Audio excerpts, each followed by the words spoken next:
हर आदमी में छिपे होते हैं 10-20 आदमी, किसी को भी देखना हो कई बार देखना।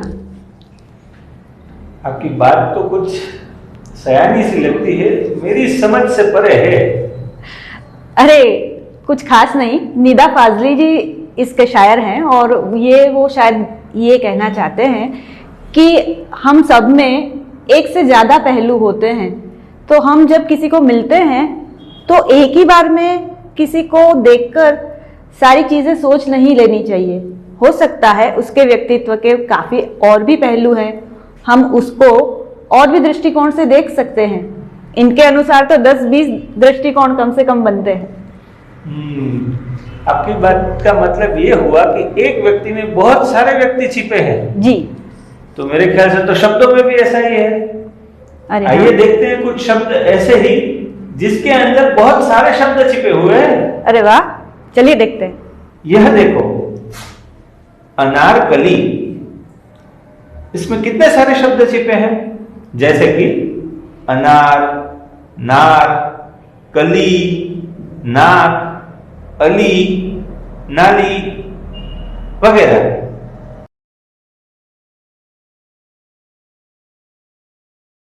अरे वाह, कमाल की बात बताई आपने। इन शब्दों का भी कुछ कुछ व्यक्तियों जैसा ही है, एक शब्द में इतने सारे शब्द। अच्छा, तो अब मैं भी आपसे एक शब्द पूछूं? बिल्कुल। तो बताइए, ताजमहल शब्द में और कितने शब्द छिपे हैं? ताजमहल, तो ये देखिए, ताज, महल, हल, जल, महताज, हमताज, मजल, हज, मल, हजब। अरे इसमें से तो लता भी बनेगा।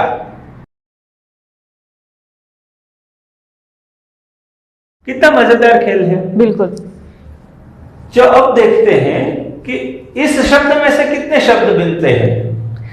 महाभारत। ओके, इस बार मैं ट्राई करती हूँ। जरूर। महाभारत से बनते हैं महाभारत, ये तो आपको पता ही चल जाता है। और भी है, जैसे कि रत, मतलब कि किसी काम में व्यस्त होना। और है मत।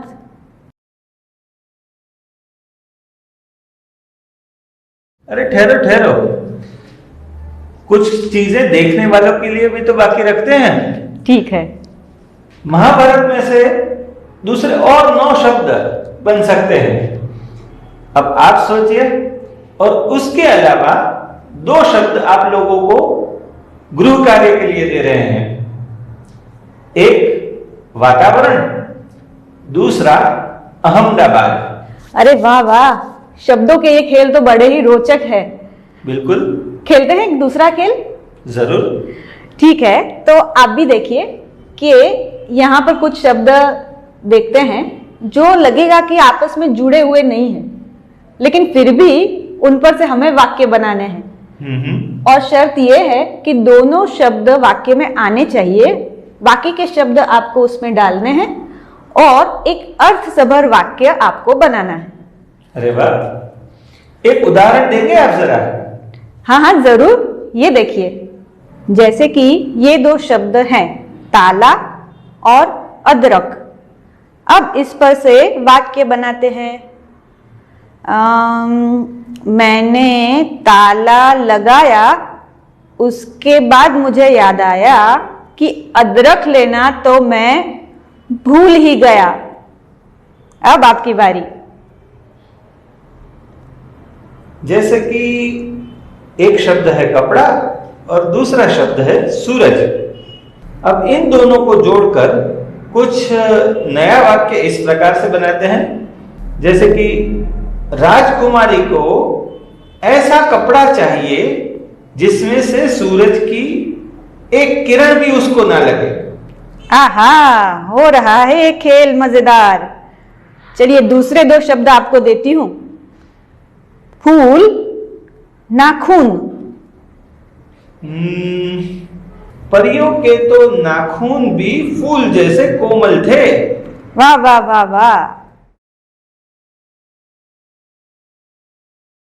देखा ना, मजा आ रहा है ना? बिल्कुल। अच्छा, और दोस्तों आप याद रखिए कि ये खेल खेलते वक्त आपको शब्द को जैसे का तैसा ही रखना है। अगर वो बच्चा है तो उसका बच्चे नहीं करना है, अगर बच्चा है तो उसको बच्चा ही रखना है। अच्छा, और कुछ नए शब्द सुनाएंगे आप? हाँ चलिए, रोटी खजाना। जैसे कि वो खजाना किस काम का जो भूखे को रोटी ना खिला सके?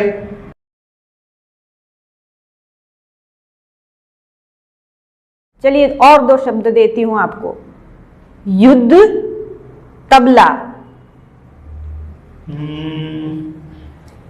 तबला और गायक की संगत ऐसे चल रही थी जैसे कि कोई युद्ध हो रहा हो।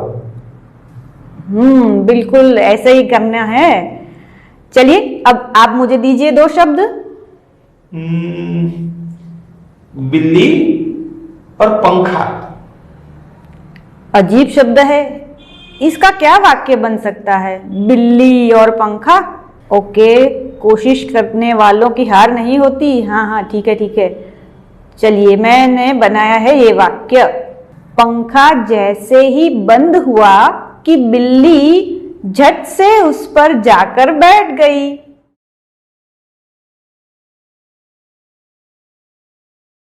Quiz time.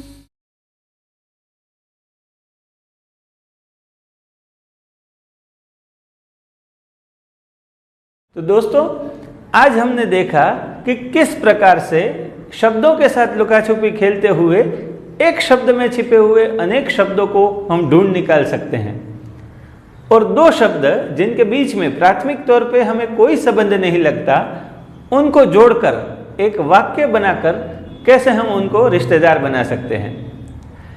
ऐसे ही खेल खेलते रहिए और सीखते रहिए, क्योंकि यह खेल न सिर्फ आपको मनोरंजन प्रदान करते हैं, लेकिन भाषा सीखने में और भाषा के द्वारा अन्य चीज़ों को ग्रहण करने में आपकी सहायता करेंगे। आप एक अच्छे विद्यार्थी बन सकेंगे। तो मिलेंगे ऐसे ही खेल के साथ अगले एपिसोड में। तब तक के लिए बाय बाय।